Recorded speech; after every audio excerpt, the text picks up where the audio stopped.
to another episode of the Duke Basketball Corner Podcast. I am Adam Commer, your host as usual, and I am joined by Joe Gaudio, and we are basically going to give you a rundown of the last, I would call it news and notes and just anything that the goings-on of Duke before we officially hit the 2-month dead period. Because whoever listened to my Grayson podcast, when I opened it, I was basically like, yeah, I mean, this is it. Usually there's something going on in this time range, whether it be Olympics, whether it be World Championships, whether just Duke on one of those overseas trips.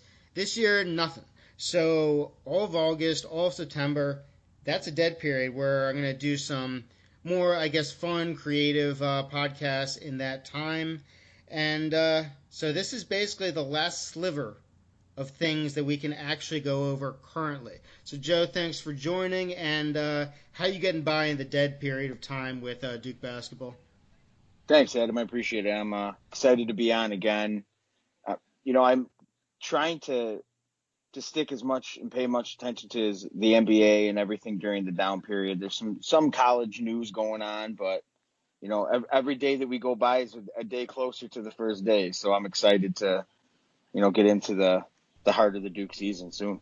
Okay, and since the last episode was totally about Grayson, I will say the last one I did with you, there were a couple of, I guess, either errors or stuff that I just want to add on real quick. With the Grayson one, I said that there is Julius Randle could tell you about Chris Paul and some of his, if you want to call it dirty play. I meant Julius Hodge, obviously. Julius Randle was not only was he not playing in the ACC, played for Kentucky, but he wasn't even in that same time period. So Julius Hodge, Chris Paul punched him in the nuts. There's no other way to say that. Then another thing I'll get to in a second with Tyus. But I also forgot Shane Battier. I should have mentioned him. He's actually the official director of basketball development and analytics for the Heat.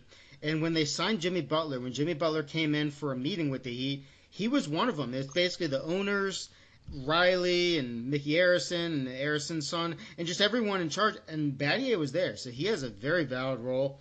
I guess basketball-related positions is not the NBA, but Will Avery, he is president of basketball operations for the Augusta 706ers of the ABA. I actually went to their website, and he is listed as the point guard for the national champion Duke team of 1999, which I was like, huh. That's I don't think we won that. Yeah. I would love to rewrite history, but that's interesting. The sixth banner? Yeah, I'll take a sixth banner, sure. Yeah. All right. And then a major, I guess you can call it a screw-up. We did mention Tyus Jones a bit at the end, but I'll take full blame. Because, I mean, that was basically supposed to be just kind of me getting to know you and developing some sort of chemistry the last time we talked. And I just jotted down a whole bunch of names. So talking about Trey Jones a bit, I probably just kind of included him in with Tyus, but we really didn't get to too much Tyus.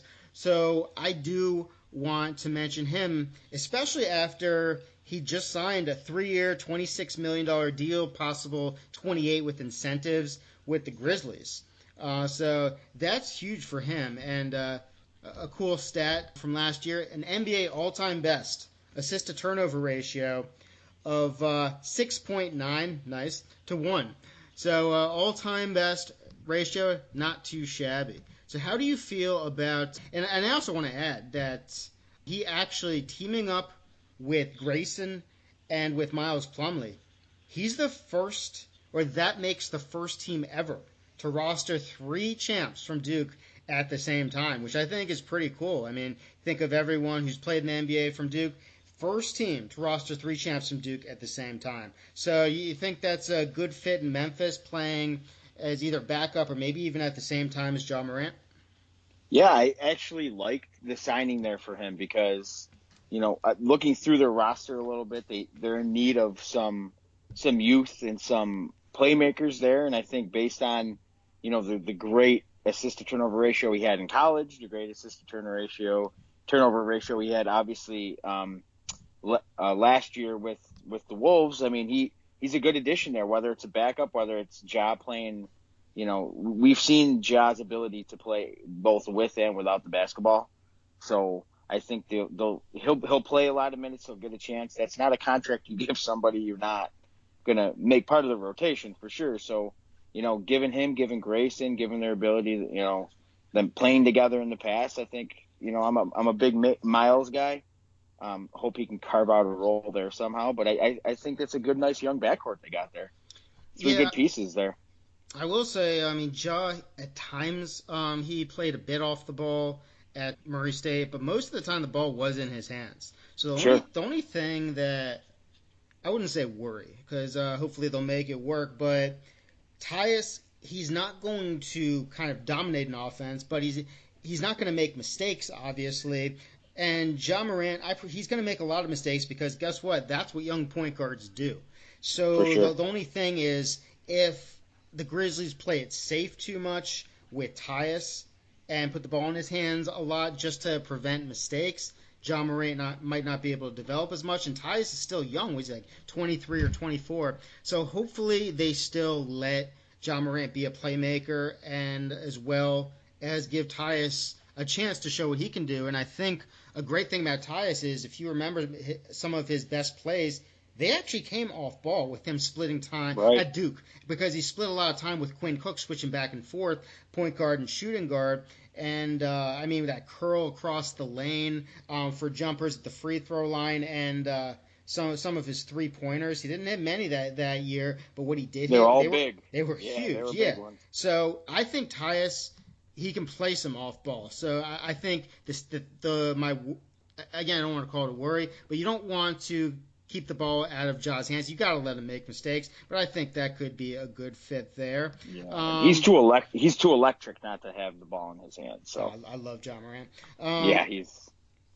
I'm a Bulls fan. I was hoping the Bulls would somehow get up there, but obviously that did not happen. So.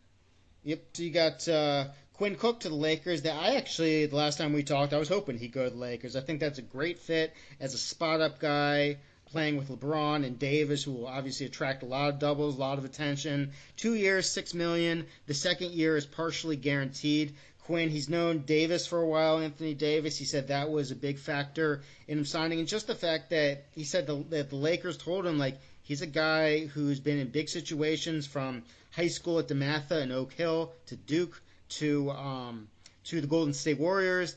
He's never one to back down from a challenge. He always stays ready. So I think nothing is going to overwhelm him. I think he could be a great fit with the Lakers. Yeah, I do too. I was excited to see him when he signed there. I think he's a good addition there, surrounded by Avery Bradley's there now, and there's some other Danny Green. They've added some shooting. So, we all know that LeBron's best years have been surrounded around good shooters, and Quinn is definitely that. So. Okay, you got Jabari to the Hawks, 2 years, $13 million. Second year is a player option. I remember saying I'd be shocked if the Wizards didn't sign him because, they got to have someone who can kind of create off the dribble. They didn't sign him, and to think it's not even that big a contract. So he's off. No. He's going to be playing with Cam Reddish. If Cam doesn't get some learning experience in the G League, then they'll both be on the Hawks. That's pretty cool. Yeah, it's an interesting, I was looking at it's an interesting roster they got, with Trey in the backcourt. They'll have Cam can play some two, which makes him a big two, with his size and length. You put Jabari there, you got John Collins there. They got a good, nice little nucleus they're working there. And I think Parker, if nothing else, he's a good role model, and he's a good, teammate. He's always been a good teammate, and I'm happy for him. I'm happy he landed on his feet there, and I think he'll actually, he'll get a lot of playing time there. Yeah, and it's too bad with the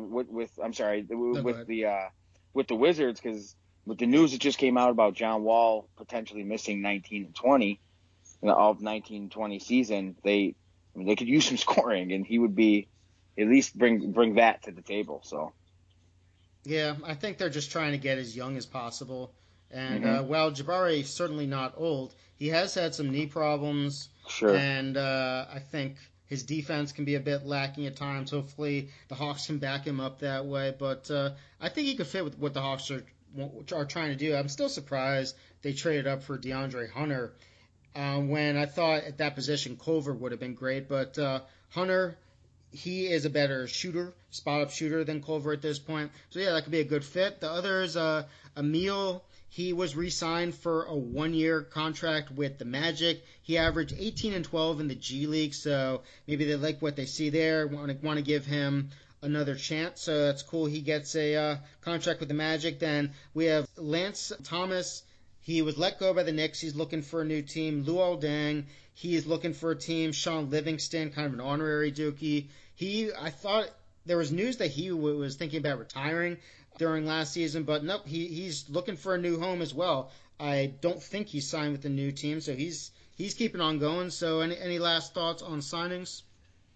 No, so yeah, Sean Livingston, I think someone will make some space for him. He's, a good mid-range player. He's a good defender, smart player. So I think, someone's going to realize, whether it's unfortunately an injury or whatever the case may be, there'll be a spot, I think, opened up for Sean Livingston. I actually saw a very interesting thing about Lance Thomas. I guess Lance Thomas is like a huge fisher, like loves fishing. Oh, yeah? So now what he's doing is he's actually he's hosting this thing called the Slang Magic Fishing Extravaganza. It's on like a boat. It's huge, and he's the host for it. So I never I never knew that he was like big into that type of, fishing and stuff, but I could see him personality-wise being a great fit for like an MC for something like that. Oh, yeah, he's like Mr. Personality. I mean, that's for sure. Kind of in a different way what I was talking about last episode with Grace and how we know what is specifically like designed to put out there. And I mean, there's so much going on. Maybe Lance got into fishing after Duke. I don't know. But I mean, there's just these guys, they're human beings, and there's so much going on with their lives. We only know so much. So that's cool for Lance.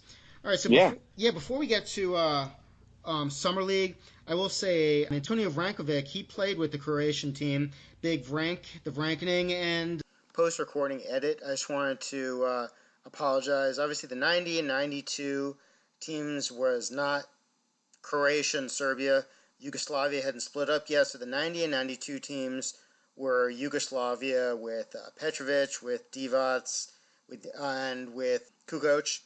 I encourage anyone who hasn't seen it to watch the ESPN 30 for 30 on that whole situation with the split and how Vlade Divac and Drazen Petrovic, their friendship, and then, unfortunately, what became of it. I thought it was cool, and he talked about how he was inspired by the 1992 Croatian team that lost the gold medal. Or did he play for the Serbian team this year? Because that's split up. I don't know. But the 1992 Croatian team that lost the gold medal game to the Dream Team, his father, I am probably pronouncing it wrong. It's either Stojko or Stojko, who played on it. I'm going to go with Stojko. It sounds more natural, but I apologize if I'm getting that wrong. And that was just, I mean, they had crazy talent. They had Kukoc, they had Vlade Divac, and they had pretty much one of the greatest players ever who was just getting into his prime, Drazen Petrovic, who unfortunately passed when he was a member of the Nets. He could have been one of the great ones. And it actually reminded me, I look back to Coach K back in the days when everyone was saying, yeah, he can always get to the big game, but he can never win the big game. And while it's an honor no matter what to not just coach the U.S. national team, but to medal, it took me back to the 1990 World Championship team when he coached them, and they actually lost to Yugoslavia in it was the semifinals. They lost 99-91, and I'm looking at and they did beat Puerto Rico in overtime to win the bronze. But I'm just looking through at some of these games, and they were all so close. I mean, Spain they won by 10, Argentina they won by 4, Australia they won by 1. They lost to Puerto Rico by 2. They lost to Yugoslavia by 8, and they beat Puerto Rico by 2. So, I mean, that was a bunch. That was some tough games, and that was when they were still college players. And Christian Laettner did play on that team. And he wasn't one of the top scorers. The top scorer was actually, it was Kenny Anderson. Alonzo Mourning made a big impact. Billy Owens. It's some names that many remember. But they did win the bronze, and Antonio, his father wasn't on that, but it was a cool look back because, I mean, Drazen Petrovic, I don't think he ever gets talked about enough. He was one of the great ones. But, yeah, so many think of Coach K as just when he started coaching again, what was that, in the 2000, I think 6 or 7, he took over again, kind of with the Redeem team. But no, he was head coach in 1990, assistant in 92. So, yeah, he had some experience before then. As for the Summer League, basically, last episode I mentioned it really quickly, but I will let you go around and talk about some performances that may have stuck out to you. I will say I watched the first Zion RJ game, and I did enjoy my boy. I mean, I will You and say, the rest of the world watched that one. yeah, The whole world was watching that game. I will say, I mean, this isn't even a pat on the back because it's just the truth.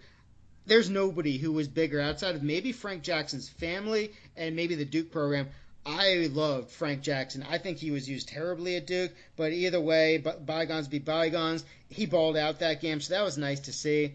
Summer League, I mean, I'll explain my thoughts on it a little more. But first, why don't you just go around and talk about different players, maybe what you thought stuck out, some good performances, maybe some things that you thought certain players needed to work on after watching. So what did you take away from Summer League with Duke players?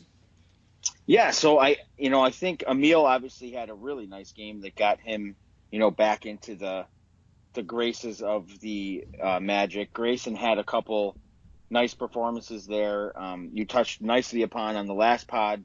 He had, again, I've never seen a flagrant in the Summer League either, but he, always plays with passion. And, I think he showed that ability to handle the ball a little better. He played, I thought he played well, both on and off the ball. I was watching him a little more. I mean, he's not going to play much on the ball with Memphis, but he had a nice performance in I believe it was before the quarterfinals when they got their round robin play when they were playing. Gary Trent had a huge game. Well, before that, I will say that I did see a replay of Grayson. He blocked Aubrey Dawkins. That was a big highlight, and it's kind of funny, kind of bringing it back to Aubrey Dawkins, Johnny Dawkins, and it's wild how Zion, he's playing on the same Summer League team as Aubrey Dawkins. So it's just one of those small world things. Yeah, for sure. Aubrey, that ball could have changed a lot of things for me. At least gave me another week to enjoy college basketball. So, Trent had a huge game. Trent showed the ability to consistently knock down shots, which is going to be his calling regardless of where he plays on the court. He never was at Duke much of a creator with the ball. He was more of a catch and shoot kind of guy. He could create a little bit, but Duval kind of handled that role for him. So, it was good to see him. And then you mentioned Frank. I mean, Frank, that game that he had, Frank Jackson's game was incredible to watch. Like all the hype surrounding all these players, and then Frank comes out and tosses 30 up and he looked incredible. Like he looked fast, he looked explosive, he looked, that's the Frank I was hoping we got at Duke, and unfortunately it never really, came to fruition there, unfortunately. It was there. It was there. Oh no, for sure. His talent was there. Nobody was questioning. Yeah, his his intensity. No, and it's frustrating, because you have all these guys that are so good at doing one thing, and for whatever reason we make them do other things, and they're still good at those things as well, but it's kind of the stay in your lane kind of thing. So the Summer League to me, I've been watching it for years now. The Summer League to me is more. It gives you a good idea of the fringe roster guys, who could potentially make it, who won't, who may get looks at other places if they're not given an opportunity with the team they're with.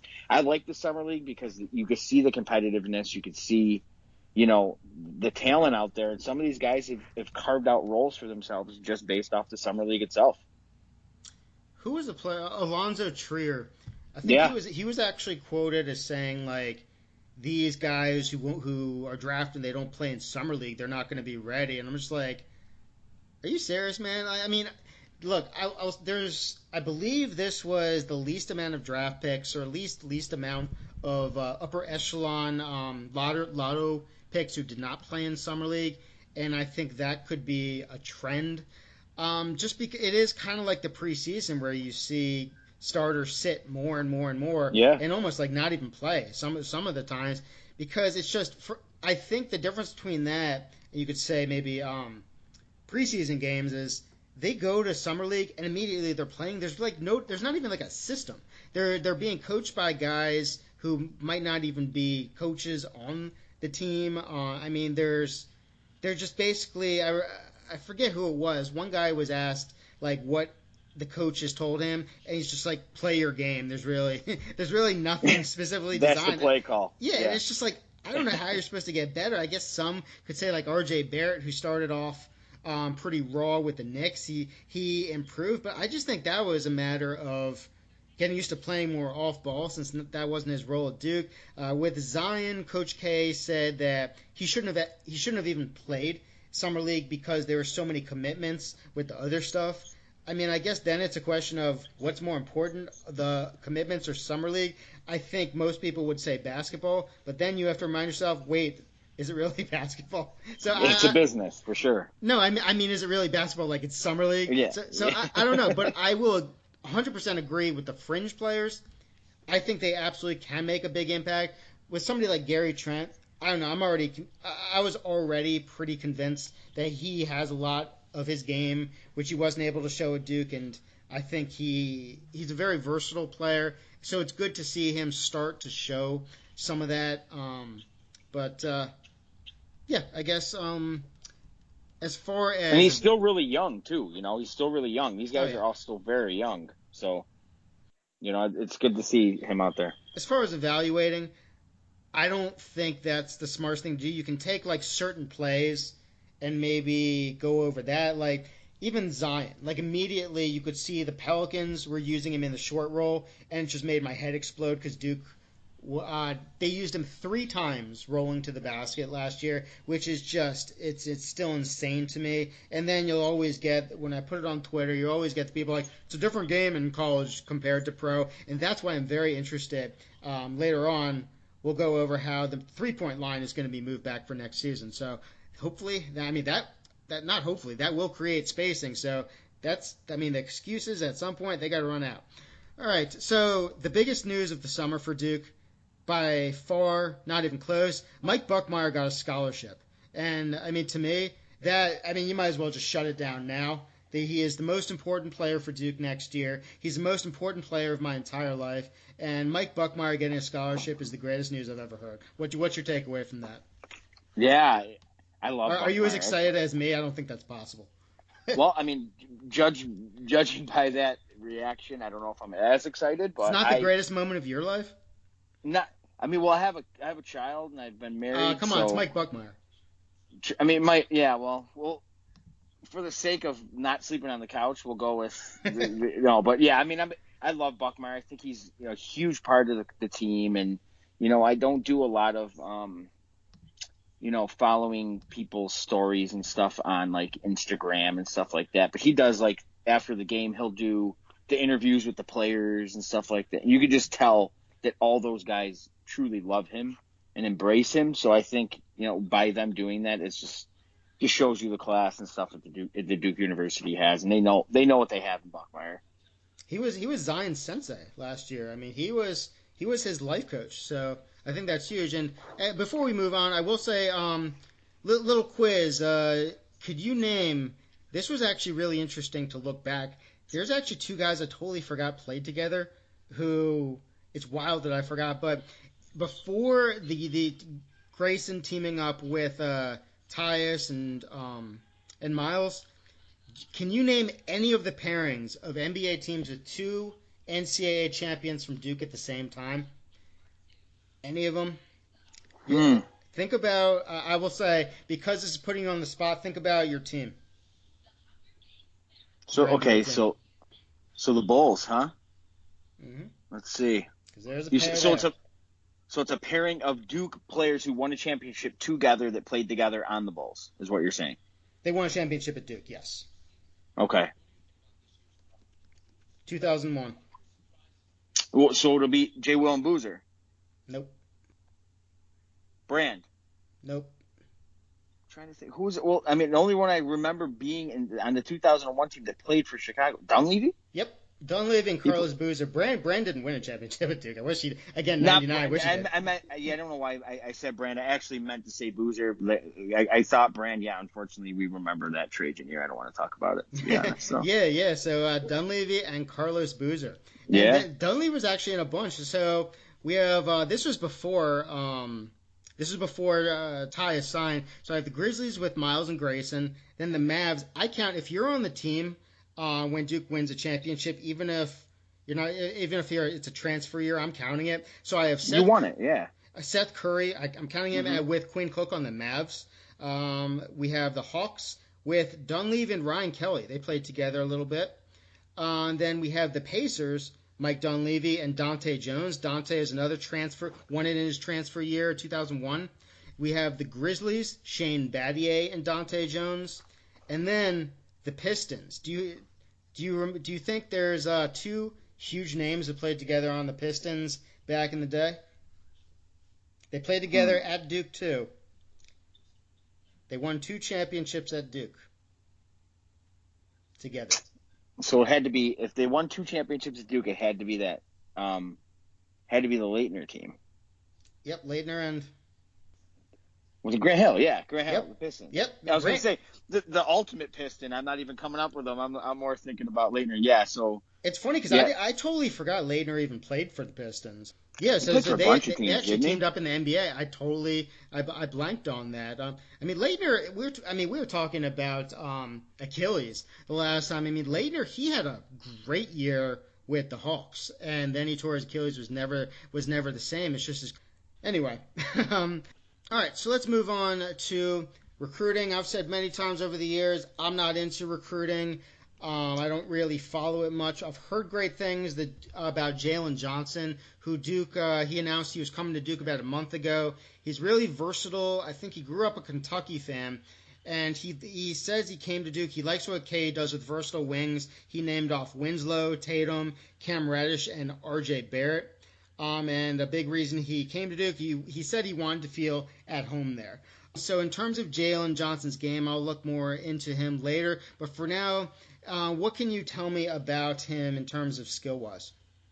So, his comp has been already mentioned that he's almost a Tatum clone, in a sense that he has the ability to guard multiple positions. He has the length. He has the he can play point. He's got playmaking abilities. He's an outside. He could be a stretch 4. He seems to be, what's going to be a matchup nightmare for us, but a little better of a creator. I know Matthew Hurt, who's coming into Duke this year, is more of your traditional stretch 4 with, more of a Ryan Kelly type of stretch 4, how Ryan Kelly was. Tatum reminds me of this, watching a lot of his tape and I see so much Tatum and Jalen that, he said the main reason why he came to Duke is because Duke made him priority number 1.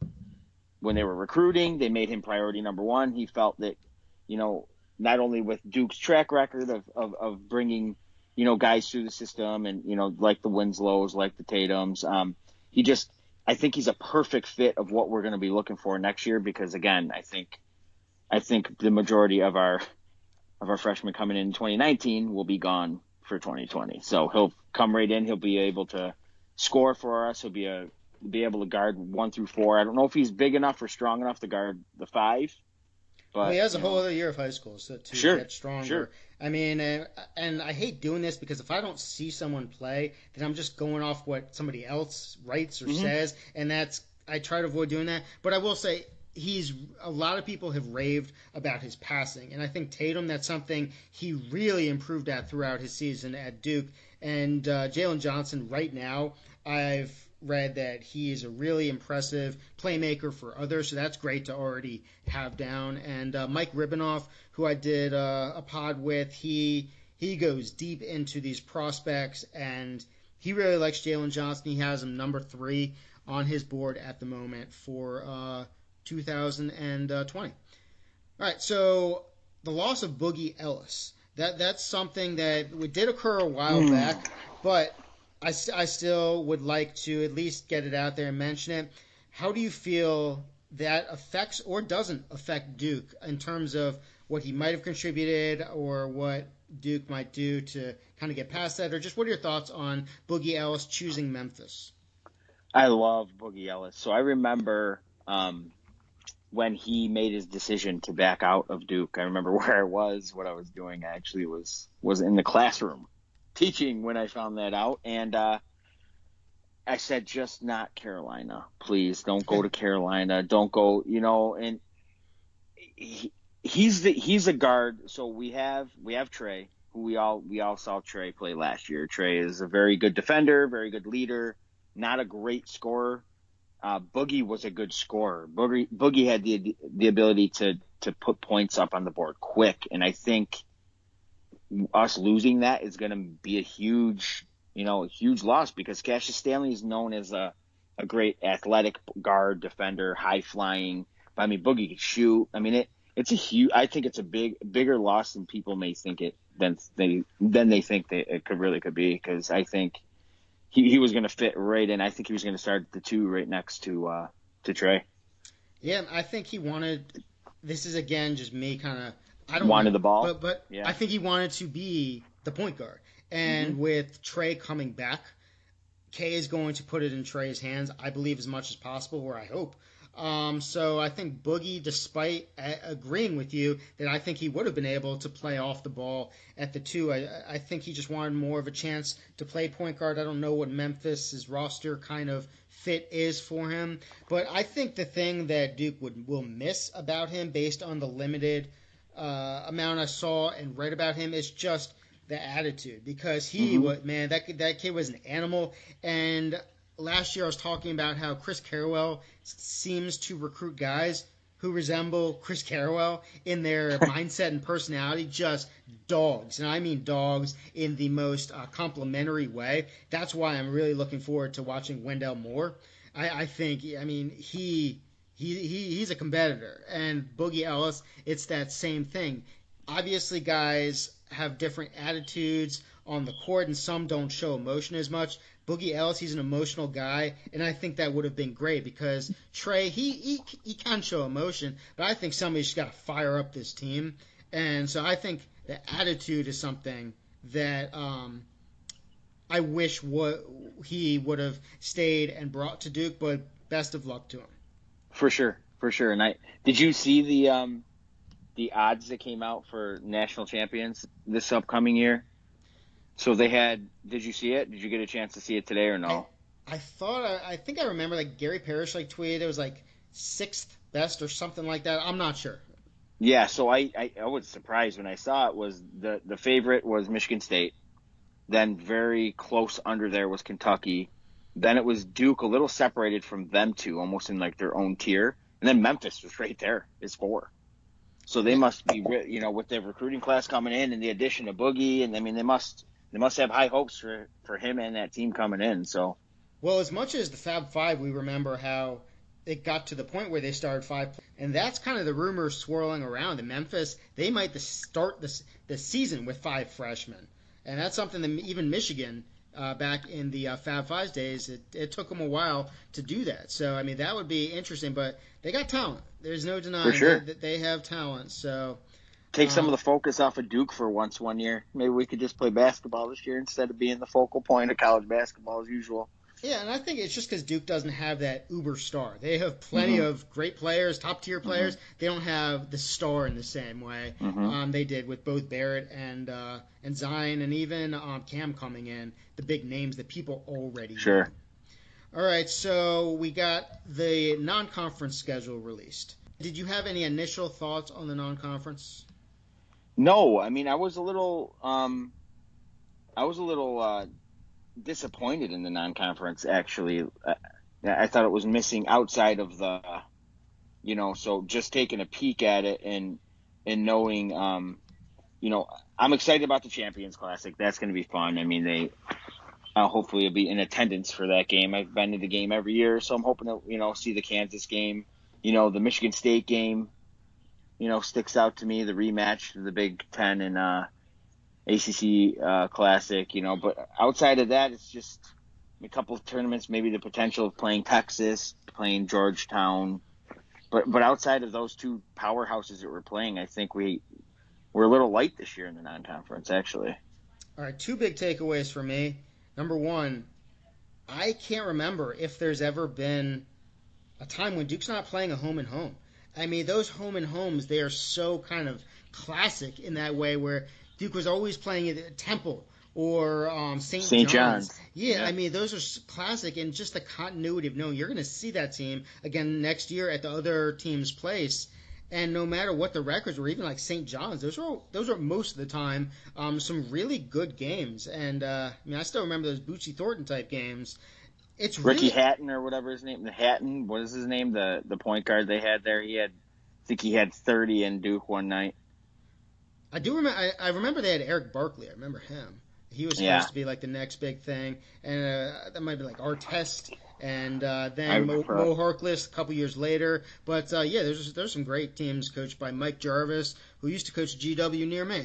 So that shocked me. That really did shock me that they don't have a home and home.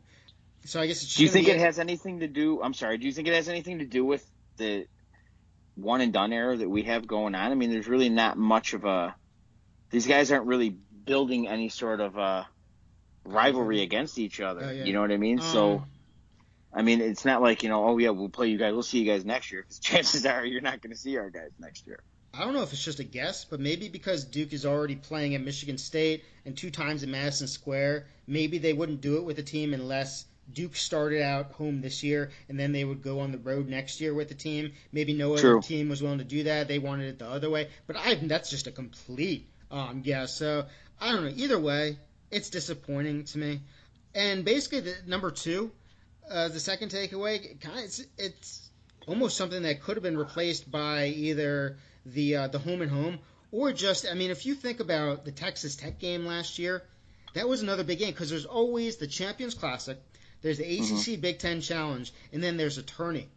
But then there's also usually another big game, like the Texas Tech game last year or something else. No, there's nothing like that this year. And when you think about the, I don't even know if it's called the 2K Classic. What is it?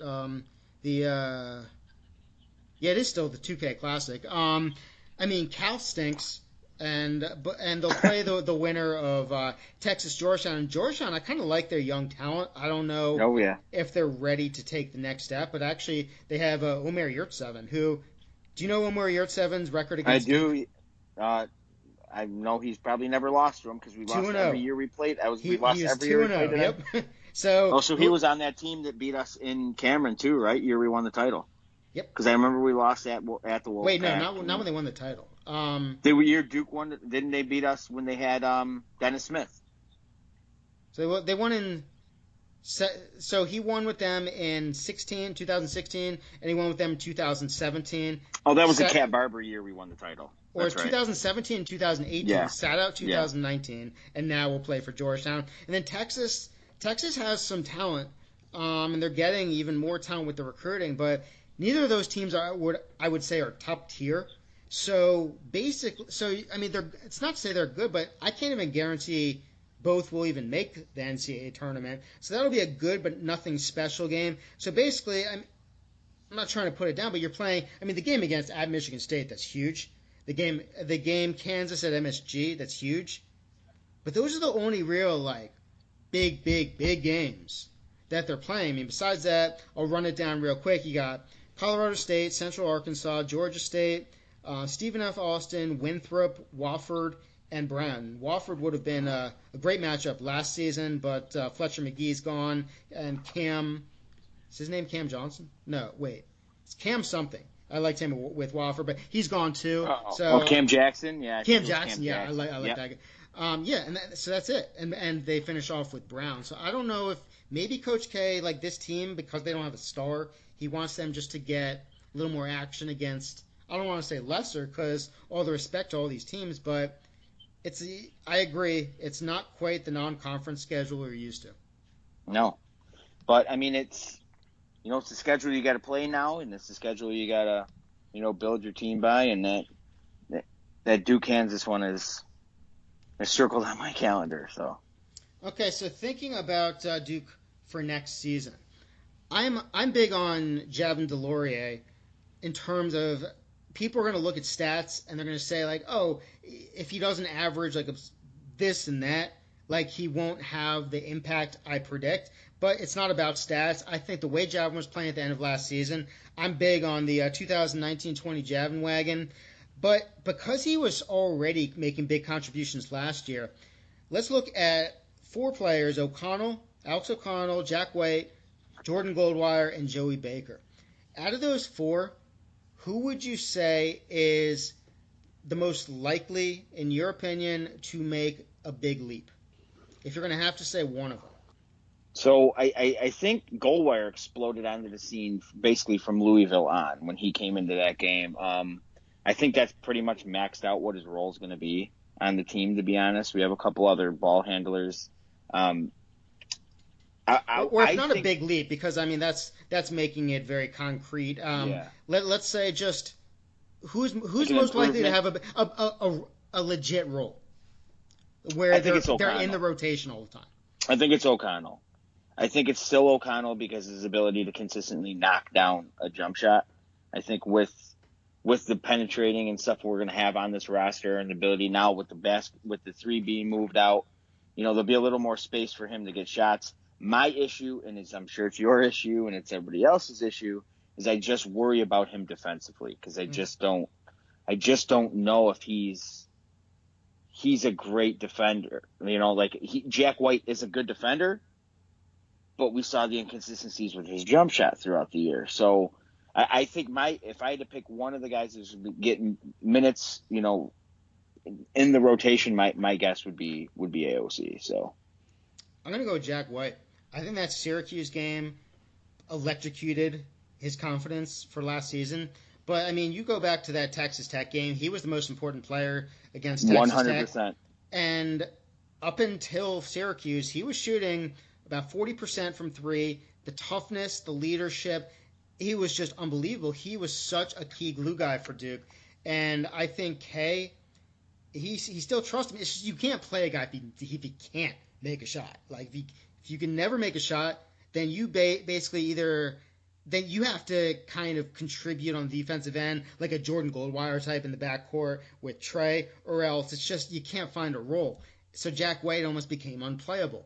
But if he can get, I'm not saying he has to be knocked down, but if he can just be a little more even reliable, high 30s, right? Yeah, I mean, I think Jack White could find himself right there getting legit minutes in the rotation. All right, I will allow myself one social media rant per episode, and this, I won't even go deep. Sometimes these could go a little longer. This is just, guess what, guys? Duke is really good. Stop trying to find the negativity online. It's not worth it. I mean, Duke Twitter is like Duke Offseason Twitter detectives. They're determined to uncover and be angry about any negativity. I mean, it was just amusing how somebody found one thing that somebody wrote about Zion having a bad first game in summer league, and they're and they just went off, and it's just dude, chill out. And I know it's Twitter, but especially those who do it from big platforms, they really have a lot of influence, no matter if you believe they should or not. It's unfortunate sometimes. How about a little more positivity? How about it? Just give it a shot. All right, so NCAA, 2 new rules. The 3-point line is moved back from 20 feet 9 inches to 22 feet 1 1/3 inch, which is the same as the current international rules and the same which was experimented with in the last 2 NIT tournaments, I believe, with positive feedback. And the other is offensive rebounds after the shot clock resets to 20 seconds. After the team gets an offensive rebound, the shot clock resets to 20 seconds. So let's start out with the 3-point line. Spacing, I think, will be so much better. I mean, with a team like Duke last year, it wouldn't have made a difference. They couldn't have made threes no matter where it was. But the spacing would have helped. And then all the excuses for pick and roll would have been just out the window, especially the short roll with Zion. Just all the spacing would have been great. And I think it's going to help every team. I really like the spacing. I think a lot of people might concentrate on just the fact that it might get a little harder to make threes since it's a little farther back. Look, shooters are going to shoot, and they're going to be successful. So if you could make a 3 an inch closer, you'll be able to make a 3 here. I agree. I think it's going to change a lot of, you'll see a little more freedom of movement, I hope. I mean, there were some games last year where, every time, one of the pace of the game was just so slow.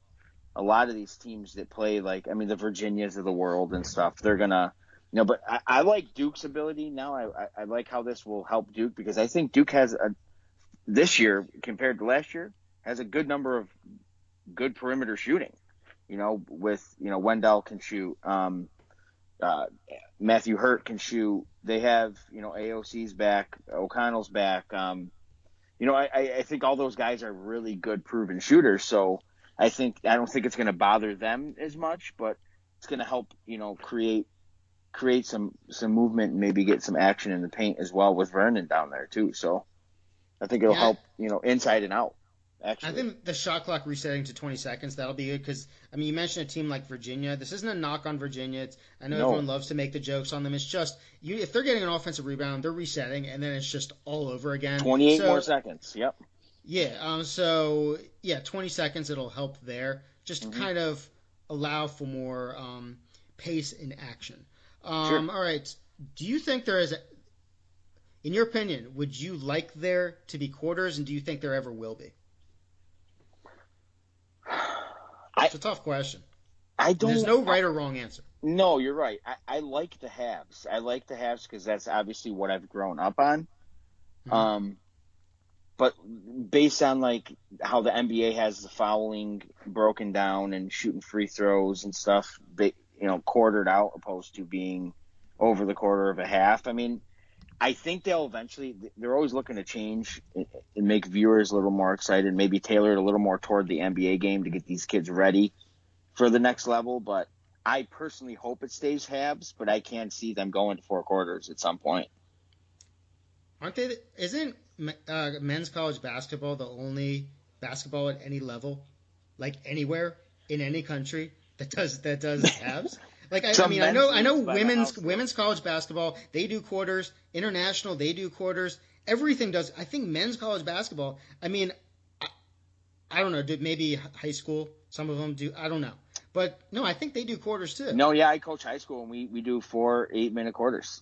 Yeah, so, I don't know. I would kind of, I don't understand. And I would like to see quarters. All right, two other rules, in your opinion. Do you think they should be switched, and do you think they will be? The 1-and-1 foul shots. Do you think they'll ever get rid of that or keep it? I think you have to. That's like another level of game pressure. Yeah, it's another. I like the 1-and-1. I think it creates end of game, some more end of game. I will say, sorry to interrupt. If anyone shouldn't like the 1-and-1, it would be Duke fans after last year. So. No, I don't. But that would be biased, yeah. And the other would be jump ball or possession. Or possession, yeah. So that's a big Dickie V thing. Dickie V always rants about, give him a chance. The guy dives on the ball and it goes back to the other team. Or I would rather see the jump ball. Like a jump ball than an actual possession arrow. I think that's lazy. That's a lazy type of, you got it last, so it's like a pickup game type of rule. I play pickup game. You got this call, we'll give you the next one. It should be, we both go for the ball. Let's see who gets the next one. Yeah, I guess it's to keep the action moving, but I think too often it doesn't reward the defense for making a really big play. For sure. All right. Next, just a quick rant, and you can tell me, I think you said that whatever TV subscription you're on carries the AC network already. Comcast, fix the shit, man. Like, or Comcast / Xfinity, what I have, they don't have the AC network yet. Like, what are you doing? And that's basically my thoughts on that. Yeah, I think I have Spectrum, and I think I do have the ACC network. So if I don't, you better believe I will be paying whatever the horrendous amount is I have to pay extra to get it, because that's how Spectrum is. But, that's going to be rough not having the ACC network. Yeah, I don't know, because, I guess I'm just looking at ACC network, how many other networks don't have it. But, most of them do. So, Comcast, get your shit together. All right, ACC news. This did happen a while ago, but it's worth touching on because it is big. And I think we knew because Virginia Tech, they're pretty much starting from square one. Kerry Blackshear transferred to Florida. Florida is very lucky to have him. Florida could be a very, very legit team. And it's the first time ever there's no first or second team ACC players returning. First time in history, which is wild. The most well-known players, if you think there's really, tell me if I'm wrong, Trey Jones, Jordan Nwora, Mamadi Diakite, who I think most people only, or most of the average fans only know because of the tournament, and then Chris Likes. Besides those four, I'm not sure there's any non-hyped freshman coming in that the general fans really know, and it's really wild because of how experienced the ACC was last year.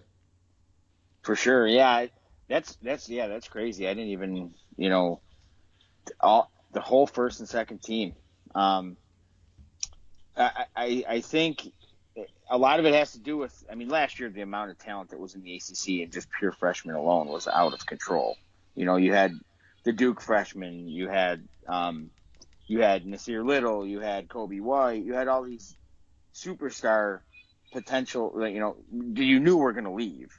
But, just to see, the turnover that's going on should be interesting. Some of the teams that may have not been good last year are going to take a huge jump this year, and maybe the top's going to come back to the middle a little bit. It won't be as top heavy as it was last year. So, okay, we're going to go rapid fire with kind of just a couple of various around the ACC questions, because obviously when we get closer to the season, we'll go much more in depth. This is late July. So, tell me, should Louisville be predicted to win the ACC right now? I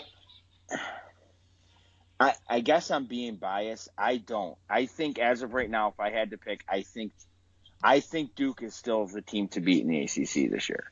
I think they have enough coming back from last year and enough coming in for this year. But I do see Louisville being in that 2-3 range with, they didn't lose much. And I think Jordan Nwora, who's actually from right around where I live, he's from about 45 minutes away from where I live. He grew up. So, in the Buffalo area. And I think they have a true star with him. So I could see Louisville definitely being at the top of that conference. Would you have him as your prediction or do you think he should, if you're a site, you're making odds, should he get the best odds for ACC Player of the Year in the preseason? I do, but I think at the end of the year, and this is just me foreshadowing, which I hope I'm incorrect about, of course, I could see Cole Anthony being the ACC Player of the Year. He's got to have. He's literally their guy. He's probably gonna be a high volume shooter. He's gonna be a high, I can see him winning the honors at the end of the year. Okay, the reason pro Louisville I'm going with, I think they have the best proven talent. The reason anti Louisville, I would say unknown in the backcourt, because they went from experience in the backcourt. Now they have Fresh Kimball, who's a grad transfer from St. John's, and Samuel Williamson, who's a high recruit. But just to not know what you're going to you don't have any chemistry in the backcourt, that's always risky. The X factor for Louisville, Stephen Enoch. That guy has disgusting talent. And wasn't he a transfer from UConn? He transferred from UConn, right? Yeah. His talent is without question. So if he can put it together, that would be great. Tell me either Notre Dame will make the biggest jump, or tell me a team you think will, if not Notre Dame. So I think Notre Dame didn't Pfluger get a fifth year too? Didn't they give him the fifth year? So that's that's returning a guy who is an upperclassman. They have Gibbs. They have some nice talent there. They have, and Bray's a great coach. He's a disciple of K, obviously, but I think Notre Dame will make a big jump. I do think Louisville will make a bigger jump than them, though. I can see Louisville win the ACC. I don't think Notre Dame's good enough. Oh yeah, I wasn't talking about Notre Dame winning the Yeah. ACC. It's just, I mean, they were Top half, though, yeah. Sure. Yeah, we're not used to seeing Notre Dame perform the way they did last year. There's a lot of injuries, and with Bray's teams, there was always that continuity. It was kind of like K before the one and done era, where the upperclassmen would teach the underclassmen, would kind of rise. They would coach themselves almost. So I mean, there were so many freshmen. Now you got a guy like Nate Lazuski who could take a big step. You already have John Mooney, who's not known to many. John Mooney's double guy. Yeah, Rex double-double Pfluger, as machine. you mentioned, T.J. Gibbs, Prentice Hub. I mean, these are great guys, and there's no possible way there's going to be another 14 and 19, 3 and 15 ACC season. I think Pitt can make a big jump too. I think Pitt's had a lot of nice young talent last year, a lot of young nice pieces. I think they may not improve too much, but I think Pitt's going to be much better too. Yeah, we talked about the unknown of Louisville's backcourt. How about the known of Trey McGowan's and my guy Xavier Johnson, man. Fear that man. I love him. I remember a Pitt reporter asked him about Zion before Pitt played Duke last year. He's like, "Are you scared?" He's like, "Hell no, I'm not scared. Every man bleeds." And I'm just like, this is my guy. From like DMV, DC, Maryland, Virginia. My guy, I already loved him coming in. I'm like, he literally just said that about Zion Williamson. I'm sure every Duke fan like hated that. I love it. So yeah, absolutely. Xavier Johnson. All right, Virginia and FSU. Give me your opinion. Will they drop off or maintain upper tier?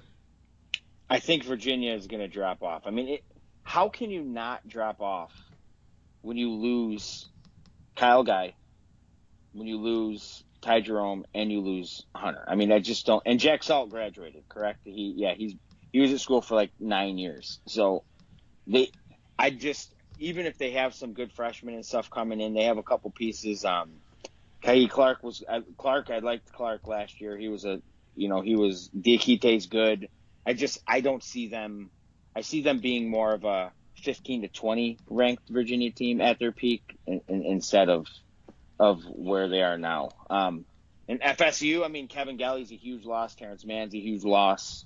I think they're both going to take a step back. I think were really good. So I think they'll still be good competitive teams. I don't think either one of them have elite talent anymore. Yeah, I don't think Virginia's what they were last year, obviously. I mean, last year they were a juggernaut. I mean, unless they played Duke. Yeah, 2 out of 3 games lost. That was just nobody could have beaten Duke those 2 games. Nobody.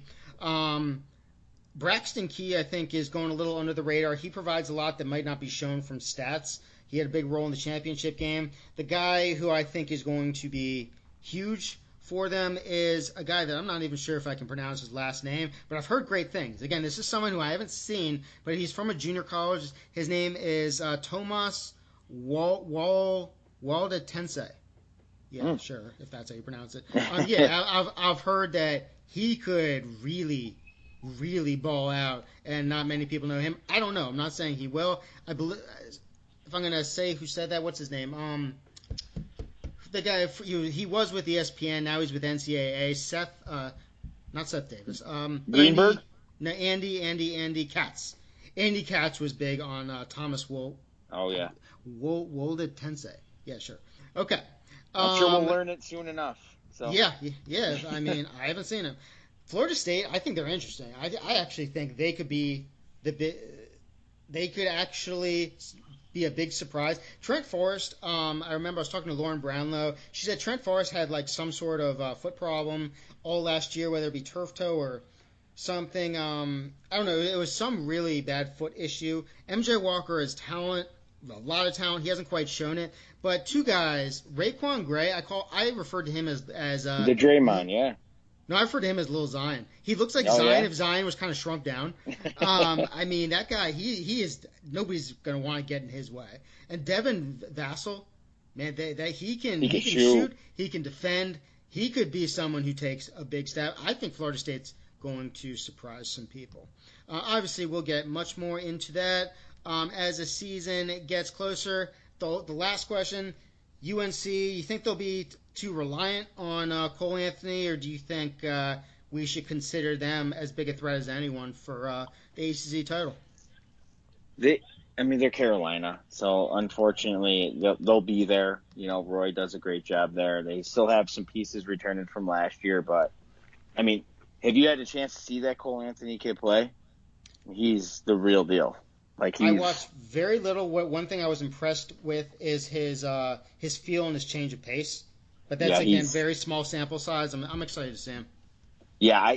I don't think they'll finish in the top three of the ACC like they seem to every single year, unless some of their pieces emerge that they have there now, or young guys from last year, Garrison Brooks taking a big step, or but I mean, Cole Anthony, I think, is good enough to win them games by himself. So we'll see. I mean, it's an interesting year, like you mentioned. It's an interesting year. There's not a ton of upperclassmen, but there's also not a ton of like freshman phenoms coming in. So it's a weird year. I think and a couple rule changes. I think it's going to be a very interesting ACC this year. Yeah, if you think about the teams with the most continuity, those aren't the teams that they're necessarily it's continuity because they're great. I mean, there is teams like State's returning most of their guys, Georgia Tech, Wake Forest, Pitt, and Notre Dame. But those are players that obviously they weren't good enough to get those teams to the upper echelon of the ACC. So there's not teams that are returning. I mean, again, they no first and second team players. I will say Garrison Brooks, love that guy. Won't be shown by stats, but if you look deeper into the stats, I will say as well as just watching, he makes everyone better. They're better in every single category when he's on the court. Every single player, their stats were much better. The team did better. I mean, you could see that visually and stat wise. All right, so let's go on to the NBA. A lot of what we saw was excitement over. It's kind of a soap opera. You never know where a player is going to go. There's guys switching teams all the time. And with the social media era and just, I guess, a younger generation, people love that. And I'm not saying they shouldn't. But it's interesting how it's kind of similar to when the one and done era first started, how it's cool. We get to see all these great players and they're coming from high school. They're choosing different teams. There's always kind of what will happen next. But then those of us who are old fogies like me and you who think back to those teams of Duke of yesteryear, which like there's continuity. There would be a freshman, sophomore, junior, and senior. It was awesome. And I'm not saying everything should be like that. I'm not saying everything should be like now with the one and dones and all that. But do you think there's a bit of comparison to how it's great to see how there's a lot of player control and how guys are moving teams all the time and it's exciting, but at the same time, you miss that continuity a bit? I do. I miss those Duke teams where they had different pieces in there. Like you mentioned when we had Duhan with some of the upperclassmen, and we had like all the NBA has now turned into at least to a one and done, or a lot of them are two and dones. What they're doing is they're going and they're signing 1 year, like Boogie Cousins seems to continuously be a one and done at this moment because he's banking on cashing in on the big day and showing everybody that he's back. And you saw what Kawhi did. I mean, you can't do much more. 2 years. There was a player option, I think, on the third. And I totally agree with giving up that many picks. I thought it was a 4-year deal. Turned out it was 2 years with the player option. That's wild. So it's interesting. Yeah. I mean, you look at a lot of Kyrie only spent the short time in Boston, and these guys are just, they're all trying to team up and make super teams. This year, I think in NBA now is going to be interesting because this is this level the playing field has been, I can remember, in a long time. Like, there's no, we might as well fast forward the season because Golden State and LeBron are playing in the championship. Like, that's, so you see the teams like Golden State who continuously got better and were all drafted together with Draymond and Clay and Curry. They had continuity and they built pieces around them. That's how I miss college being. That's how I miss Duke being. Drafting, okay, we need a big guy next year, so we're going to go hard at recruiting a big. Or we need a point guard. We're going to go hard at recruiting a point guard and not let him play point guard. Or whatever we're going to do, I miss the continuity and I miss, watching these guys develop and grow with each other over the years. Yeah, and with me, I mean, you could see a Duke team and then you could start to project how those players would do the following year, how they would grow, and now it's just like, they're not going to come back. Yeah, I don't know what they're going to do in the NBA, right? Yes, I mean, that's why I was saying, like, Grayson could be the last of a dying breed at Duke, but then you got to remember something we'll definitely talk about when we go through eras. That rule, I believe so, is done after 2022 when they can go straight, or it starts again in 2022 when they can go straight pro. So I think the 2020 and 2021 class, those might be the last where they have to at least spend a year not in the NBA before they can. Yeah, like a year removed from college or high school or whatever it is. Yeah. Okay, and an interesting thing I saw before we'll finish up with one last Duke topic. I looked at the three All NBA teams of 2018, 2019, 15 players. And I asked you to look at it too. When you did, is there anything that stands out when you see it? And I'll just go through real quick. First team: Giannis, Paul George, Jokic, Harden, Curry. Second: Durant, Leonard, Embiid, Lillard, Kyrie. Third team: Blake Griffin, LeBron, Gobert, Westbrook, and Kemba. I mean, Jokic on the first team is. Well, I want you to think maybe beyond, outside the box in terms of maybe something it represents. I'm probably not phrasing it correctly. Can I tell you what I think, and then you tell me if you might agree? Agree? Yeah, go ahead. Okay, what I see is that we concentrate so much on guys going to huge colleges, the blue bloods. We concentrate so much on recruiting rankings. When you go through these, it is fascinating how many of these guys, even besides the ones from overseas, went to a lot of mid-major schools. And a lot of these guys, they were not real high recruiting. I mean, yeah, you could find, like, let's see. I mean, the whole first team, I don't think any of them were high recruiting rankings. None of them were. I mean, obviously, you got Giannis and Jokic overseas. But then on the second team, Durant was high. Kawhi, no. Embiid, I believe he was like around 20. So, yeah, but not like, I mean, we act like these top 10s are guaranteed, and he was 20, high but not like elite. Lillard, no. And, I mean, Kyrie, yes. Third team, Blake Griffin, yes. LeBron went straight. Gobert overseas. Westbrook really wasn't. And Kemba, I don't think he was either. So what I took away is, I understand everyone loves recruiting. Everyone thinks the best guys in college will be the best in the NBA, and if you go to Duke, you're set to succeed to an elite level, or not just Duke, to Kentucky, to anywhere.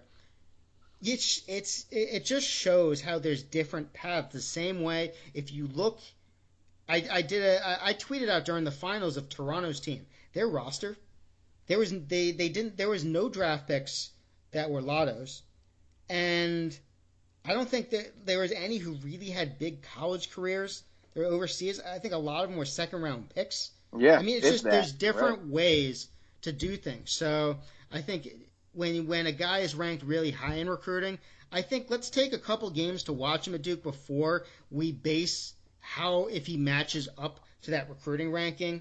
I don't know. I just think it's a very interesting thing to look at when you go over these three teams and see how many were really hyped up coming into college. You're right. Yeah, I mean, it's funny you brought that up because, yeah, I mean, I would say out of all 15 of those guys, maybe 2 or 3 of them were tabbed as can't miss prospects, coming into college or going right into the NBA regardless. I mean, the only ones I could think of that were, I mean, Durant was obviously one of the best freshmen of all. He was Durant. So we can't even really. Kyrie kind of came on a bit late. Yeah, he did, and he had that toe injury for in one of those games that we're missing this year. One of those random December New York games that we usually get every year when they played, against Butler. Out of the 15, yeah, I mean Kawhi wasn't, Embiid wasn't, Lillard clearly wasn't. I mean nobody even knew who he was until tournament time and all that. So, yeah, I mean, it's funny you said that. That's a good point. It kind of reminds me back before Twitter got mean.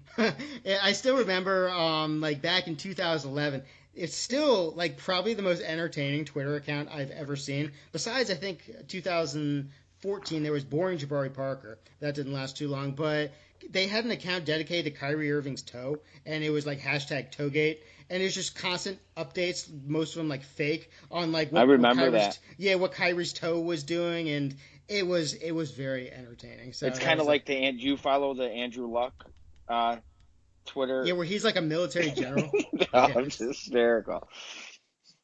I mean, these people are creative, if nothing else. Before we finish up with the stupidest topic ever, which is predicted rotation, and I will say, yeah, that's absolutely stupid, but hey, it's July. Let's say, has Duke ever had a more upper-class sounding name than Keenan Worthington?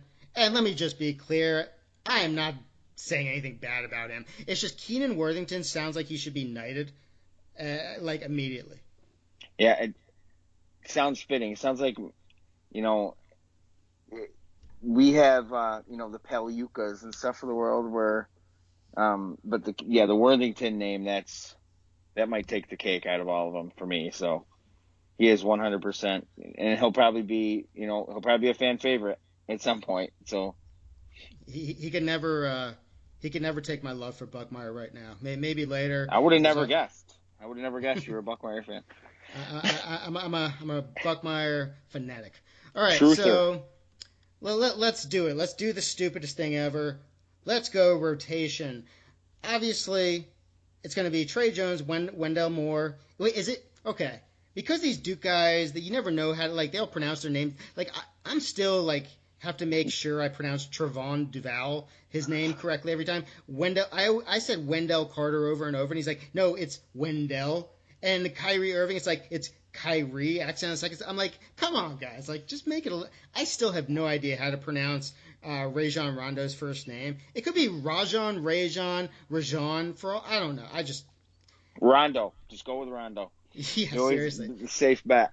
So anyway, I'll say it's Wendell Moore unless he specifically says accent on the second syllable. So we got Trey, Wendell, Matthew Hurt, and Jalen Carey. Those four are, I would assume, again, I don't know anything. I mean, Trey's the only 100% lucky. Yeah. All right, so then it's from then on out that it's kind of up for discussion.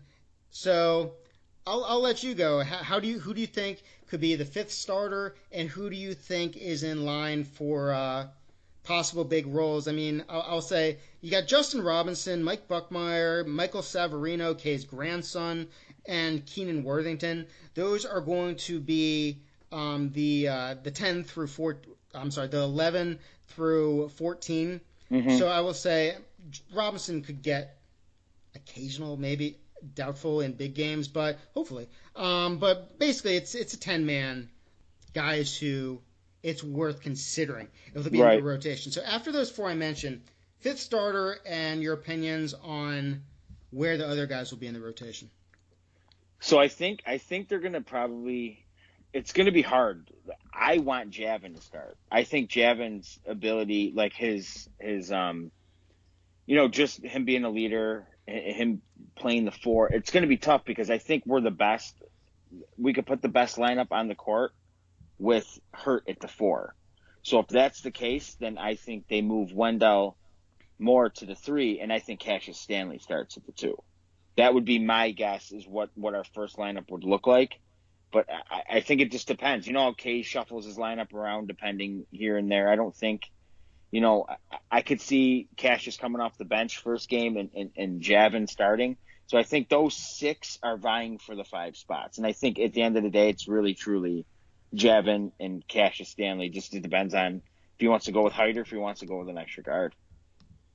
I think it's really interesting because I don't think anyone knows, and I think it's going to be kind of a wait and see, earn your spot. I mean, I actually searched just to see what other people thought, like Joe Giglio, if that's it, or Joe, I think that's how you pronounce it. He has Cassius Stanley starting at the 2 guard. Rob Douster, I think he has Alex O'Connell in the starting lineup. So we'll see. I think I don't see that happening. I would like to see Javin there as well. It would kind of make things interesting because we think of Hurt as a stretch 4, but hey, this is positionless basketball, what Coach K always preaches. So if Wendell Moore's playing 2 guard, that's a big lineup. Yeah, I mean, length is never a bad thing. No. So I would like to see Javin in there. O'Connell, I think we all want to see him be the guy to earn the minutes. But at this point, he has to prove it. We've seen guys who make big leaps from their sophomore to their junior year. I thought Jack White was going to be someone who did that himself. I mean, going back to like Duke history, a guy that not many people remember really, but he's one of the few players to, if I asked you, how many players do you think have scored over 30 in the NCAA tournament under Coach K? Just give me a number. There's no... 3. There's 1, 2, 3, 4, 5, 6, 7. Okay. So there's Danny Ferry, Christian Laettner, Bobby Hurley, Jay Williams twice. I mean, he almost did it straight on his own for like a stretch versus UCLA. That 19-0 run is still wild. And then Zion Williamson last season. There's one more. Kevin Strickland. Kevin Strickland is one of the least talked about players ever for Duke. Late 80s, basically did nothing his first 2 years, came on strong. I remember he balled out one game with Duke when they beat Carolina. He was amazing. He never gets enough love. So Kevin Strickland. But so we're hoping O'Connell can do that. I think Jack White is going to get time. I don't think there's any doubt about that. I agree. Unless he just literally still can't shoot, which I don't think will happen. I think Goldwire will get his time. I think it'll be interesting because it's going to be, I think, O'Connell or Baker. One of those guys is going to outplay the other and earn time. And unfortunately, one of those players, I think, just is going to have a tough time cracking the rotation because we're looking at 10 players. There's no way K will get anywhere near there. No, Cassius he won't Stanley, even play 9, probably. He barely will play 9. Yeah, I mean, if he had it the way he wanted it, I don't think he would play more than 7 as long as the 6 and 7 are worthy of getting legit. Are strong minutes. enough, yeah. Yeah, we're talking about like 99. I mean, Maggette played like 11 minutes, and the guy who transferred to BYU, he got a couple. What's his name? I forgot his name. So Cassius Stanley is the guy who I just, from what I've seen, and it is so little that I will say this straight out. I will preface with, I have no idea what I'm talking about, but he looks super raw, like super, super raw. He's extremely athletic. I wouldn't consider it out of the realms of possibility that he ends up a redshirt. But, again, I don't know what I'm talking about. I have not seen him in a full game yet. He just looked really raw. I will look much more into him before the season starts. So I actually look forward to going back and saying, like, how on earth could I have said that? Or maybe I still believe that. I don't know. It's just, I'm not sure what he provides at this point, which would definitely get him a spot in the rotation, except for absurd athleticism. So hopefully I am wrong. I mean, I hate when people do that, saying I'm rooting to be wrong. Like, whoever's rooting against the player has issues themselves. So obviously I'm hoping he does well. But I think he is one of the more interesting guys. So I think I would say Trey, Wendell, Hurt, Delorier, and Carey. And then Jack White, Jordan Goldwire, and one of Joey Baker or Alex O'Connell. I agree. That's what I think. I think that's what it's going to be. Yeah, I mean, and the key will be not jumping to conclusions during non-conference because especially with some of these lower-tier games, we're going to see all of them. So I think we're going to see a lot of experimenting that way, and I think we're going to see how it goes. And that's what's fun about making these. I wouldn't call them predictions, and definitely not projections. But who knows what'll happen? All right, so I think we covered it. Is there anything else you can think of in terms of, again, this is our last time going over any Duke news and notes. I mean, again, there's no overseas stuff. There's no Olympics. There's no FIBA. I know a lot of NBA players are declining to participate in the Team USA training camp. I think trying to cut down on the minutes for a lot of those elite players. I think a lot of people will kind of try to relate that to Coach K. See, these players don't want to play since Coach K is not there anymore. I think it's more just they play so much, Such a especially long with these year. Sure. with these injuries. I think they just want to have some time to relax a little bit, as normal people do. So, besides that, I think we've covered everything, unless you have anything else to add. No, I don't. I just look forward to every time we get together, it'll be that much closer to the season and getting closer to more Duke relevant news and stuff. I'm sure now that, you see them training and stuff together and having practices and team dinners and stuff together now. So hopefully we'll start getting an idea of what the rotation and what the next steps will be for the season, and just kind of, just play it by ear and see what comes up. Because there'll be some news coming up on the Duke front. I just hope everybody stays healthy, and we go into the season healthy and ready to compete.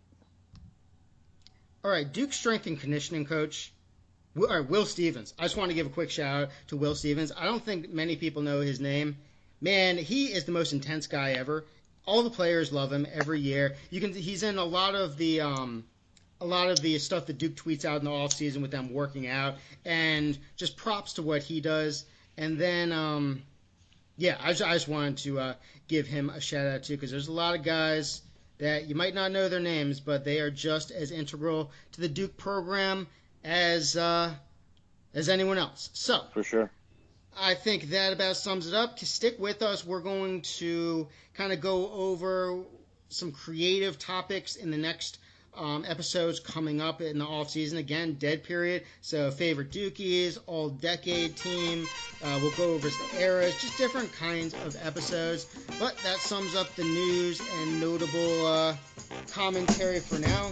So for Joe Gaudio, I'm Adam Comro. Thank you so much for listening to the Duke Basketball Corner podcast. I'll be talking to you soon.